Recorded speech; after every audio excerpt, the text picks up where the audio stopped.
malaysanayay shirkad walba oo dunida wax soo saarkeeda ay maalin maalmaha ka mid ah ay si tartiib ah ugu baxayso saaxadda suuqa.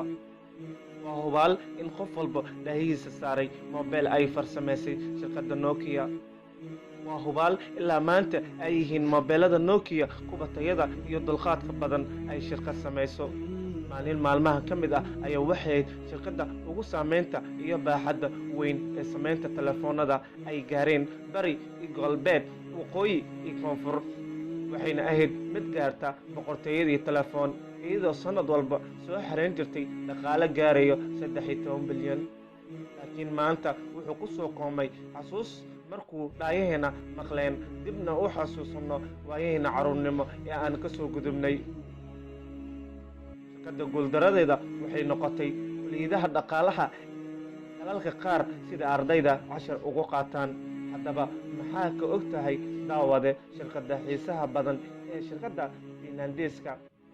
muuqaalkeena maanta waxaan ku soo qaadanaynaa sababta u ahayd guuldarada Nokia, anigoo ogaan doona horumar la'aanta iyo guuldarada baaxadda weyn. magacaygu waa Cabdalla Maxamed Maxamuud Cabdalla Arizona, halkani waa Cabdalla Show. Nokia webigan dhaca bartamaha Finland, dadka hareerihiisa degan ma malaysanaynin in magaca webigooda uu noqonayo magaca ugu caansan ee adduunka.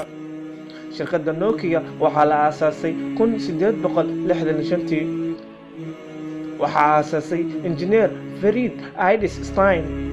asalkeeda ma ahayn shirkad shuqul ku leh tiknoolajiyada, waxay ahayd shirkad samaysa waraaqadaha iyo alwaaxaha. dhammaadkii dagaalkii labaad waxay ay isbeddel iyadoo u jihaysatay dhanka tiknoolajiyada iyo isgaarsiinta. 80-yadii soo saartay telefoonkii ugu horeeyay, taasoo gogol xaar u noqonaysa bilowgii shirkadda. shirkadda awooddeeda waxay isku geysay samaynta telefoonada iyadoo muddo yar ku hanatay suuqyada Aasiya iyo Afrika. waxayna qadka ka saartay shirkadda faca weyn ee Motorola ee ku soo koomay cariga Mareykan.